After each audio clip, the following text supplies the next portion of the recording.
नमस्कार दोस्तों, स्वागत है सभी का। और आप सभी को बता दें कि हम आज जो है विधान परिषद के गठन और उसके भंग की जो प्रक्रिया होती है उसके संदर्भ में बात करेंगे।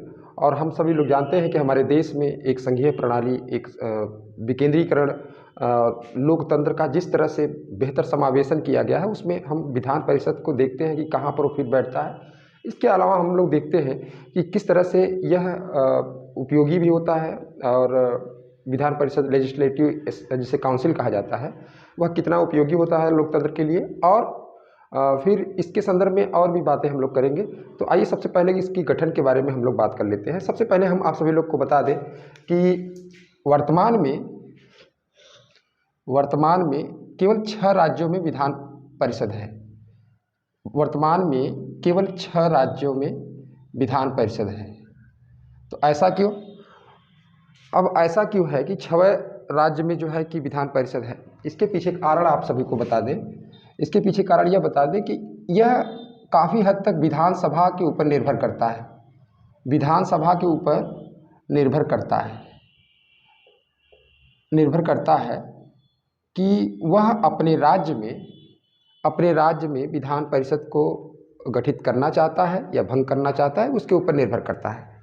तो इस प्रोसेस को जो है अनुच्छेद शामिल किया गया है। अनुच्छेद 169 में, याद रखिएगा, अनुच्छेद 169 में इसे शामिल किया गया है। अब आइए हम लोग इसको अच्छे से समझते हैं कि किस तरह से विधान परिषद का गठन और भंग होता है। हालांकि दोनों के लिए सेम प्रक्रिया है। हालांकि इसको उच्च सदन कहा जाता है।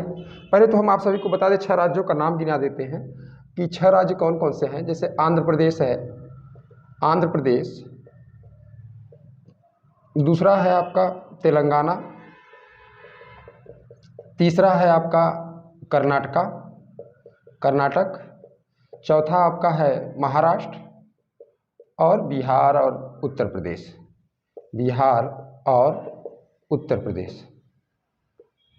प्रदेश। इसको याद रखे रहिएगा सभी लोग, ये आप सभी से पूछा जा सकता है। हालांकि कई राज्य ऐसे हैं, कई राज्य की विधानसभाएं इससे संदर्भित जो है अपने यहाँ बिल को पास कर दिया है। जैसे आप सभी को बता दें कि पश्चिम बंगाल में विधान परिषद के गठन को लेकर वहाँ पर विधानसभा के द्वारा पास कर दिया गया है। उसी तरह से आंध्र प्रदेश में विधान परिषद के भंग के लिए वह जो है कि विधानसभा के द्वारा पास कर दिया गया है, लेकिन अभी केंद्र सरकार या संसद के द्वारा इसकी मंजूरी नहीं दी गई है। तो इसको आइए बेहतर से हम लोग समझेंगे ताकि कभी भूले नहीं। हालांकि इसका फ़ायदा भी कई होता है और व्यवहारिक रूप से हम आपको फ़ायदा बताएंगे किस तरह से फ़ायदा लोग उठाते हैं। विधानसभा का सदस्य ना होने के बावजूद भी लोग जो है कि विधान परिषद का सदस्य बन करके मंत्री वगैरह बन जाते हैं, मुख्यमंत्री तक बनते हैं। तो ये सारी चीज़ को हम लोग समझने का प्रयास करेंगे। तो देखिए, हमने कहा कि विधानसभा के ऊपर निर्भर करता है, माने सभी राज्य में विधानसभा होगी। यानी कि अगर बात करें हम लोग कि विधानसभा, अगर राज्य मतलब कोई भी राज्य हो, कोई भी राज्य, जैसे पश्चिम बंगाल ही, अगर वो चाह रही है कि अपने यहाँ विधान परिषद के गठन की बात वो चाह रही है, तो सबसे पहले यहाँ पर इस विधानसभा को बहुमत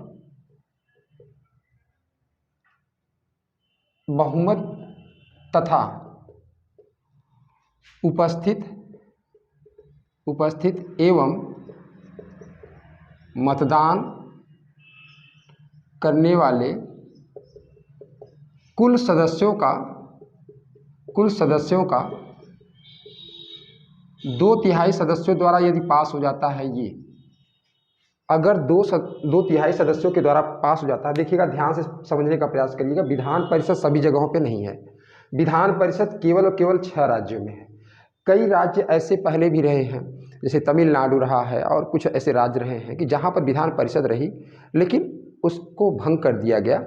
यानी कि जब संसद के द्वारा मंजूरी, एक तरह से कहा जाए, पहले तो केंद्रीय सरकार माने प्रधानमंत्री और कैबिनेट की मंजूरी होती है। मंजूरी के बाद जब संसद साधारण बहुमत द्वारा, इसे अभी इसको बता रहे हैं हम, साधारण बहुमत द्वारा जब ये पास हो जाता है, तब जो है कि यह माना जाता है कि उसी दिन से, जिस दिन राष्ट्रपति उस पर हस्ताक्षर कर देता है, उसी दिन से माना जाता है। तो उसको बाद में हम लोग समझते हैं। पहले ये समझिएगा, विधानसभा के ऊपर निर्भर करता है, इस बात को हम लोग समझने का प्रयास करते हैं। अनुच्छेद 169 के तहत बहुमत तथा उपस्थित एवं मतदान करने वाले कुल सदस्यों का 2/3 कुल सदस्यों का 2/3 सदस्य के द्वारा यदि पास हो जाता है तो फिर क्या होता है, फिर ये जाएगा जो है केंद्र के पास, और केंद्र सरकार, ध्यान दीजिएगा, केंद्र सरकार कैबिनेट मंत्री से सलाह मशवरा उस पर करती है कि क्या सही है, क्या गलत है, क्या इसका गठन जरूरी है या इसे भंग कर देना जरूरी है, किस तरह से इसका नकारात्मक सकारात्मक पक्षों, इन सब चीज़ों को देख करके तब ये संसद में प्रस्तुत किया जाता है। और संसद में क्या होता है, दोनों सदनों के द्वारा, माने लोकसभा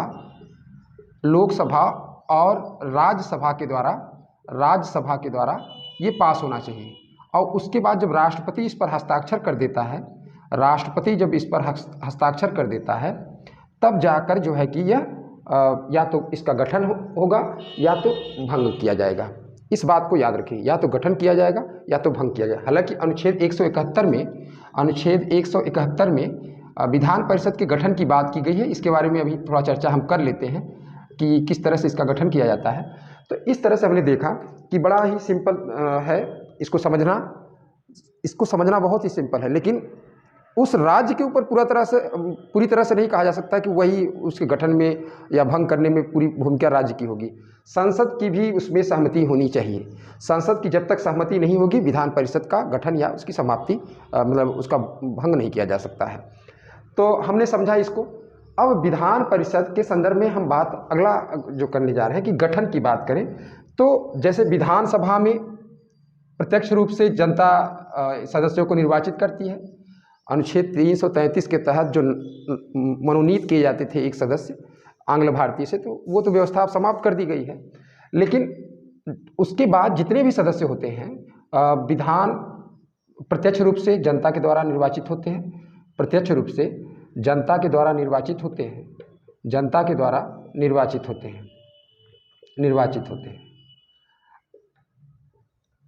लेकिन इनके सदस्य, विधान परिषद के सदस्य जनता के द्वारा सीधे निर्वाचित नहीं होते हैं। इस बात को याद रखिए, इनके सदस्य सीधे जनता के द्वारा नहीं बल्कि अलग अलग, अब बता देते हैं इसको कहाँ से आते हैं। अगर विधान परिषद वहाँ पर है तो उसके 1/3 सदस्य कुल विधान परिषद सदस्यों के MLC जो लेजिस्लेटिव असेंबली काउंसिल है, उसके 1/3 सदस्य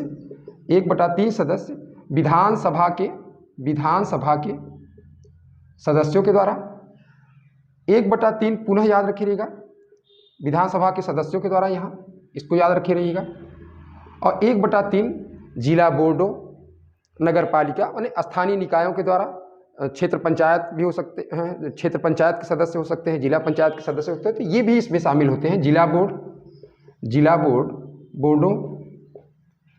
बोर्डों और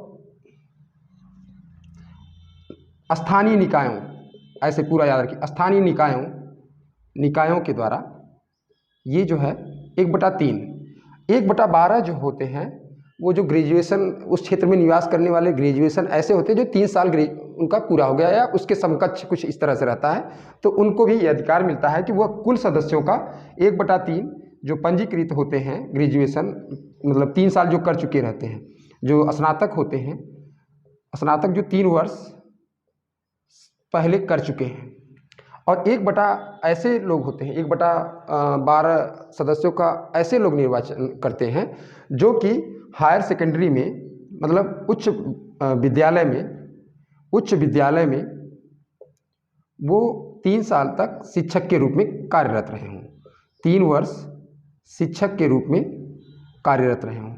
तो इस तरह से हमने देखा 1/3, 1/3, 1/12, 1/12, यानी कि अगर इसको पूरा जोड़ देंगे हम तो आपका पूरा आ जाएगा 1/3, 1/12 प्लस 1/12 प्लस 1/3 प्लस 1/3, यानी कि 12, 1 प्लस 1, 3 चौक 12 और 3 चौक 12, यानी कि आपका 10/12 हो जाएगा, यानी कि 2 × 10, अच्छा माने 5/6 तो हो गए इस तरह से, ये इस तरह से। और 1/6 जो होते हैं वह मनोनीत किए जाते हैं राज्यपाल के द्वारा मनोनीत किए जाते हैं।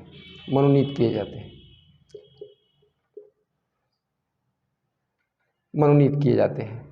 तो 5/6 में अगर 1/6 जोड़ देंगे तो 1 आ जाएगा। तो इस तरह से हम लोग देखें कि किस तरह से इसका गठन होता है। तो अगर हम लोग इसको समझ गए तो अब आगे हम लोग इस पर चर्चा करेंगे कि अगर मान लीजिएगा कि गठन हो गया तो फिर जो है इसकी शक्तियाँ किस तरह की होती हैं, इसका क्या महत्व होता है। तो शक्तियों के बारे में सीधा सीधा आप सभी को बता दें कि सारी शक्तियाँ तो इसी के पास रहती हैं। सारी शक्तियाँ देखेंगे तो आप इन्हीं के पास रहती हैं। बहुत बमुश्किल जो है यह 4 महीने तक किसी विधेयक को रोक सकती है। प्रारंभ में 3 महीना, फिर बाद में 1 महीने तक। लेकिन वित्त विधेयक के बारे में तो आप सभी लोग जानते हैं कि जिस तरह से लोकसभा के संदर्भ में राज्यसभा 14 दिनों तक रोक सकती है, अन्यथा वह स्वतः मान लिया जाएगा कि वह पास हो गया है। उसी तरह से यहाँ पर भी है, धन विधेयक वित्त विधेयक को छोड़ दिया जाए और सभी विधेयकों पर यह बमुश्किल 4 महीने के लिए इसको रोक सकती है। तो हम एक बार फिर दोबारा आप सभी को बता दें कि विधानसभा के ऊपर निर्भर करता है कि राज्यों में लेजिस्लेटिव असेंबली या विधान परिषद का गठन हो या भंग हो, ये उसके ऊपर निर्भर करता है। ये अनुच्छेद 169 में बात की गई है। विधान परिषद के गठन की बात जो की गई है वह अनुच्छेद 171 में की गई है। वह वहाँ पर गठन और भंग की प्रक्रिया जो है 169 में, तो कैसे विधानसभा के ऊपर निर्भर करता है, यानी कि विधानसभा के कुल सदस्यों के बहुमत एवं उपस्थित एवं मतदान करने वाले कुल सदस्यों का 2/3 भाग के द्वारा अगर वह पास हो जाता है तो फिर यह केंद्र सरकार के पास भेजा जाता है। केंद्र सरकार उस पर निर्णय लेती है, माने अपने कैबिनेट स्तर के मंत्रियों से वो निर्णय लेगी क्या ये सही है, क्या यह समय की बर्बादी हो रहा है या पैसे की बर्बादी हो रही है। इन सब तमाम पहलुओं पर विचार करके तब वह संसद को देती है। संसद जो है दोनों सदनों के द्वारा साधारण बहुमत से, यहाँ पे समझिएगा साधारण बहुमत के द्वारा पास होना चाहिए, लोकसभा और राज्यसभा, और राष्ट्रपति उस पर हस्ताक्षर यदि कर देता है तो या तो उसका गठन हो जाएगा या तो भंग हो जाएगा। अगर हम इनकी बात करें कि इनके कितने सदस्यों का किस तरह से होता है, तो ये आप सभी को समझा दिए हैं कि 1/3 सदस्य विधानसभा के सदस्यों के द्वारा, 1/3 जिला बोर्डों के यानी और स्थानीय निकाय, नगर पालिका, नगर पंचायत और क्षेत्र पंचायत सदस्य, जिला पंचायत सदस्य, इन सभी के द्वारा 1/3, और 1/12 पंजीकृत जो स्नातक हैं जो 3 वर्ष पहले जो है कि ग्रेजुएशन पूरा कर चुके हैं और उस क्षेत्र में रहते हो। 1/12 उच्च विद्यालय हायर सेकेंडरी में शिक्षक हों और 3 वर्षों तक वह अध्यापन में रहे हों, तो इनका होता है। और 1/6 राज्यपाल द्वारा मनोनीत किया जाता है। ऐसे लोगों को मनोनीत किया जाता है, थोड़ा सा इसमें अंतर समझ लीजिएगा, ऐसे लोगों को मनोनीत किया जाता है जो कला में हो, साहित्य में हो और विज्ञान क्षेत्र में हो, विज्ञान समाज सेवा में हो। और एक जो महत्वपूर्ण है उसको याद रखिएगा, सहकारी आंदोलन, ये यहाँ पर उससे भिन्न बैठता है। किससे? राज्यसभा से। सहकारी आंदोलन में हो। तो इन क्षेत्रों से ऐसा इसलिए होता है कि ये लोग अपने क्षेत्र में क्या होते हैं, विशेषज्ञ होते हैं। ज़रूरत होती है कि जो आपके राज्य की विधानमंडल है वहाँ पर इन क्षेत्रों से संबंधित अगर कोई विषय आता है तो जो उसका विशेषज्ञ होगा या जानकार होगा उस पर बेहतर जो है अपना सलाह दे सकता है। तो चूँकि यह चुनाव के द्वारा जो है कि निर्वाचित नहीं हो सकते, तो इस तरह से इनका व्यवस्था किया गया है। तो सहकारी आंदोलन, हालांकि याद रखिएगा सहकारी आंदोलन उसमें नहीं है, राज्यसभा में नहीं है, लेकिन यहाँ पर विधान परिषद में है। तो आइए थोड़ा से ज़्यादा समय नहीं लेंगे आप सभी लोग का, थोड़ा सा और हम आप सभी को बता देते हैं।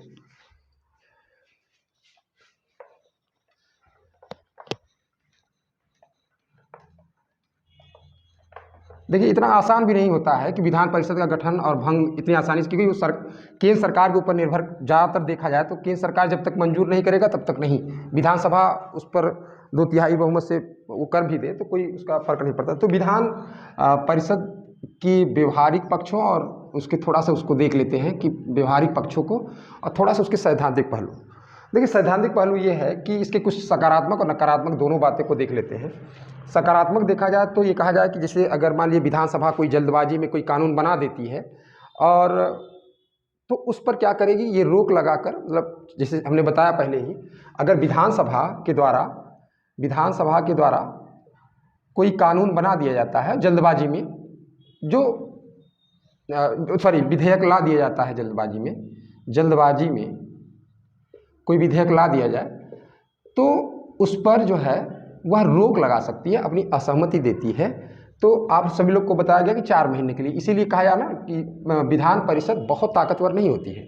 फिर अगर बात करें, एक पक्ष तो यहाँ पर ये हो गया इसका सकारात्मक, इसके फायदे क्या होते हैं, और दूसरा ये होता है कि जैसे विधान परिषद में ऐसे लोग भी शामिल हो जाते हैं, ऐसे लोग शामिल होते हैं जो विभिन्न क्षेत्रों में विशेषज्ञता हासिल किए रहते हैं, उसके जानकार होते हैं। और इनके शामिल होने से क्या होता है कि उनकी भूमिका, मतलब उनका जो योगदान होता है समाज के लिए, राज्य के लिए, देश के लिए, वह जो है कि महत्वपूर्ण होता है। मतलब ऐसे लोग जो विभिन्न क्षेत्रों के लोग, ऐसे लोग जो विभिन्न क्षेत्रों के जानकार होते हैं, जो विभिन्न क्षेत्रों के जानकार होते हैं, विभिन्न क्षेत्रों के जानकार होते हैं, इन लोगों के जब मनोनीत कर लिया जाता है, या आप सभी लोग बताया गया कि आनुपातिक प्रतिनिधित्व के अनुसार एकल संक्रमणीय मत पद्धति के द्वारा वो क्या होते हैं, निर्वाचित होते हैं। तो ऐसे लोगों का तो ये 2 महत्व है, ये विभिन्न क्षेत्रों से आते हैं। इसका नकारात्मक पक्ष ये है कि इसमें समय की बर्बादी होती है, बर्बादी होती है पहला, और दूसरा फिजूल खर्चा होता है। मतलब अगर विधान परिषद का गठन किया जाएगा तो आप जानते ही हैं कि उनका भी खर्च वहन करना होगा। अब जैसे कि आंध्र प्रदेश में कहा जा रहा है कि प्रति वर्ष जो है कि 60 करोड़ जो है खर्च होता है उनके ऊपर, तो 5 साल में 300। तो यहाँ पर ध्यान दीजिएगा, इसकी कुछ ये है कि पैसा भी फिजूल का खर्चा होता है, फिजूल का खर्चा होता है। ये कुछ लोग तर्क ये देते हैं, देखिए कुछ लोग तर्क देते हैं, हम नहीं कर रहे हैं, कुछ लोग तर्क देते हैं कि ये फिजूल का खर्चा है। और इसके व्यवहारिक पक्षों पर देखा जाए तो जैसे अगर मान लीजिए कोई विधानसभा का बहुमत दल का नेता है और वो मान लीजिए विधानसभा का सदस्य नहीं हो पाता है किन्हीं कारणों से, तो वो जो है अगर विधान परिषद का सदस्य है तो वह मंत्री या मुख्यमंत्री तक, हम बता रहे हैं आप सभी को, मुख्यमंत्री तक वह हो सकता है। तो ये सारी चीज़ें हैं, ये व्यवहारिक चीज़ें हैं। मतलब व्यवहारिक पक्ष को अगर देखा जाए तो जहाँ पर हैं, जैसे आप नीतीश कुमार जी को ले सकते हैं कि जो बिहार के मुख्यमंत्री हैं वो विधान परिषद के ही सदस्य हैं। तो इस तरह से हम लोगों ने देखा, हालांकि हम इसको बहुत संक्षिप्त में करना चाहते थे। कभी जो है कि इस पर विस्तार से इनकी शक्तियाँ और किस तरह से मतलब पूरा इसके बारे में हम बताएंगे। तब तक के लिए जो है कि फिर हम कभी मतलब फिर जो है दोबारा अगले वीडियो के साथ आप सभी लोग के बीच में उपस्थित होंगे। अगर इसको समझे हो, अच्छा लगा हो तो आप लोग कमेंट जरूर कर दीजिएगा। नमस्कार, जय हिंद, जय भारत।